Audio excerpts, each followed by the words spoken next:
Welcome to dream Dhaka. এই ঢাকাটা আসলে আমাদের কাছে ড্রিম। সাইলেন্ট ঢাকা আমরা আসলে সচরাচর দেখতে পাই না ঈদের এই ছুটির সময় ছাড়া।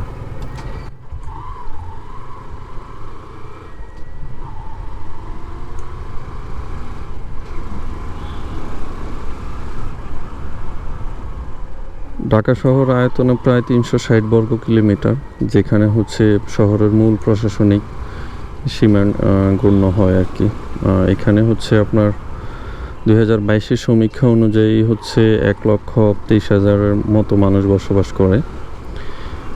এই শহরে অলমোস্ট 4.5 লাখ থেকে 5 লাখের রিক্সা প্রতিদিন চলাচল করে, এবং হচ্ছে 40 থেকে 50% যেটা মোট গাড়ির পার্সেন্টেজ। রিক্সা, মোটরসাইকেল হচ্ছে 10 থেকে 15%, এবং ব্যক্তিগত গাড়ি 5 থেকে 10%। বাকি অংশ অন্যান্য যানবাহন হতে পারে, যেমন ট্যাক্সি, অটোরিকশা ইত্যাদি। এই পরিসংখ্যান বিভিন্ন সময়ে এর বিভিন্ন তথ্যমতে কিছুটা এদিক সেদিক হতে পারে। তাহলে আপনি চিন্তা করেন, এই শহরে অলমোস্ট হচ্ছে আপনার যেখানে 40 থেকে 50%ই রিক্সা। সো এই ঢাকা শহরে চলার মাধ্যম, এত বড় মাধ্যম আমরা আসলে চাইলে কিভাবে অ্যাভয়েড করতে পারি, এবং এটা ঢাকা শহরে জ্যামের অন্যতম কারণ বর্তমান সময়ে। আপনি দেখবেন বিশেষ করে এই যে দেখতে পাচ্ছেন অটোরিকশাগুলা, এদের আসলে তো ন্যূনতম রুলস অ্যান্ড রেগুলেশন সম্পর্কে ধারণা নেই। এরা হচ্ছে ইচ্ছা মতো চলে, এবং যতগুলো অ্যাক্সিডেন্ট হচ্ছে আপনি রাস্তায় চলাচল করলে দেখবেন অলমোস্ট অধিকাংশ বলতে 70 থেকে 80% এদের ভুল ট্রাফিকের কারণে, ভুল চলাচলের কারণেই হচ্ছে কাকরাইলের মোড়ে চলে আসছে। সো যেটা করব, ডানে গিয়ে মগবাজার ফ্লাইওভার ধরবো। মগবাজার ফ্লাইওভার উপর দিয়ে হচ্ছে বিজয় সরণি দিয়ে বামে টার্ন করব।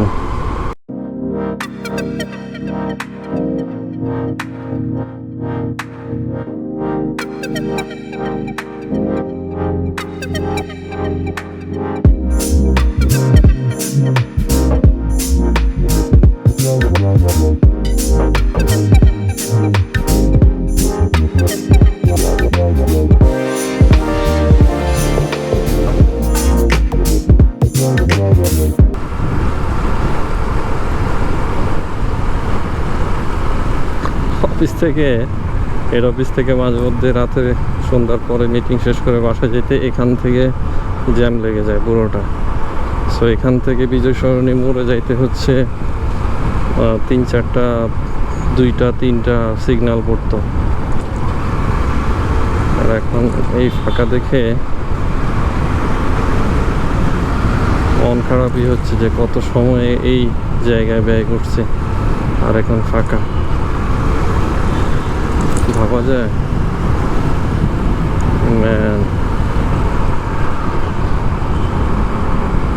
সিগন্যাল পড়ছে।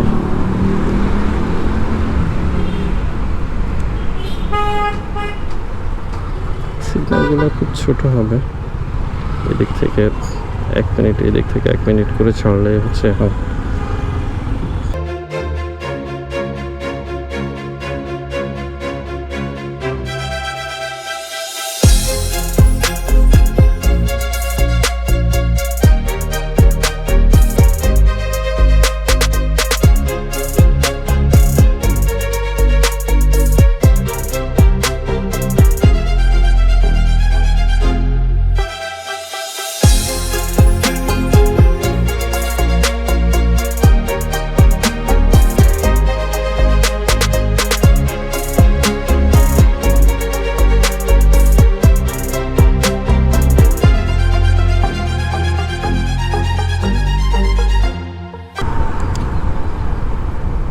আসসালামু আলাইকুম বরবাদ। লেন ক্রস করার জন্য ধরতেছে। মামারা লেন ক্রস করছে, আমি দেখছি। লেন ভায়োলেশন করলে মেবি 4,000 টাকার মামলা আছে, যে কারণে মামার ডান সাইড দিয়ে আমি যাইতে চাইও যাই নাই।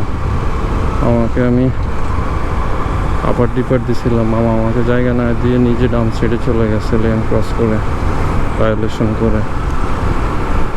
আর এই মামারা দূর থেকে বসে আছে, দাঁড়িয়ে দেখছে যে কে ক্রস করে আসতেছে। এদের সময় আসলে সবারই তো সালামি টালামি দরকার। আর আমরাও আসলে নিয়ম কানুনের বেলায় খুব উদাসীন, যে একটু মানতে চায় পাশের আরেকজনের অন্যায়ের কারণে সে নিজেও আর পরবর্তীতে মানতে চায় না। মানুষ আসলে হিউম্যান ব্রেনস আর নর্মালি নেগেটিভ, সবসময় নেগেটিভটাই আগে টানে, বাকিটা যার যার অবস্থান থেকে, পারিবারিক সামাজিক পারিপার্শ্বিক শিক্ষা থেকে যতটুকু মেনটেন করতে পারে আর কি, রিকভার করতে পারে।